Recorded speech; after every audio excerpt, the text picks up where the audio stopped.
Assalamualaikum warahmatullahi wabarakatuh. Masyarakat awam, terlebih yang berada di luar Pulau Jawa, sering merasa terheran-heran kenapa orang-orang di Jawa Barat tidak berbahasa Jawa. Bahkan mereka terkadang menolak disebut sebagai orang Jawa, padahal sejatinya mereka tinggal dan hidup menetap di Pulau Jawa. Mengapa bisa demikian? Saat hampir seluruh wilayah di Pulau Jawa menggunakan bahasa Jawa sebagai bahasa keseharian, orang-orang Jawa Barat justru malah berbahasa Sunda. Dalam ilmu linguistik, antara bahasa Jawa dan bahasa Sunda sebenarnya masih satu rumpun, yaitu bahasa Melayu Polinesia.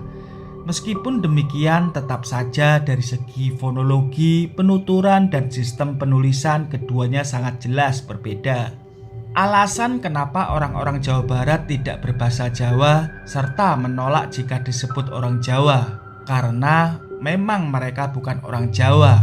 Orang Jawa yang tinggal di sebagian besar wilayah Pulau Jawa berasal dari suku Jawa, sedangkan orang-orang di Jawa Barat tidak.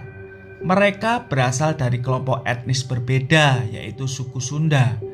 Mereka sudah sejak lama tinggal di wilayah barat Pulau Jawa yang dikenal sebagai Tatar Pasundan. Tom Pires, seorang penjajah Portugis, dalam catatannya Suma Oriental pada abad ke-16 menjelaskan bahwa Tatar Pasundan adalah tanah kesatria dan pelaut pemberani.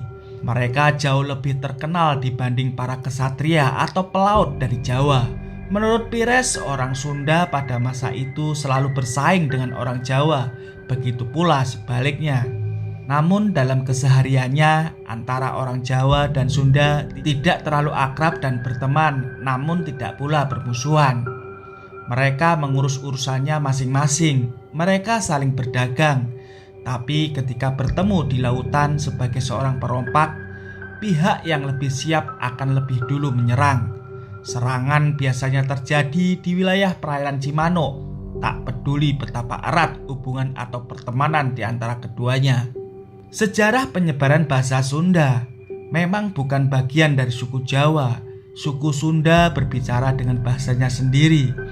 Penyebaran bahasa Sunda banyak dipengaruhi oleh peran politik dari kerajaan yang bertahta di Tatar Pasundan. Sebagian wilayah barat Jawa Tengah, khususnya Brebes dan Cilacap, menggunakan bahasa Sunda karena dulunya berada di bawah kekuasaan kerajaan Galuh. Masyarakat di dataran tinggi Dieng di Jawa Tengah juga menggunakan bahasa Sunda hingga abad ke-6 Masehi. Hal ini diketahui dari sumber nama Dieng yang berasal dari kata dalam bahasa Sunda kuno Diang.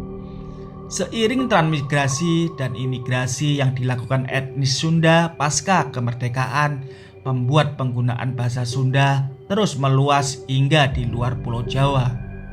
Tidak seperti bahasa Jawa, bahasa Sunda tidak mengenal tingkatan bahasa atau undak usuk.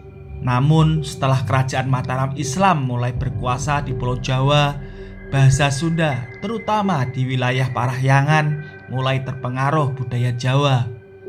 Bahasa Sunda selanjutnya mengenal tingkatan bahasa, mulai dari bahasa halus, bahasa loma atau lancaran, dan bahasa kasar.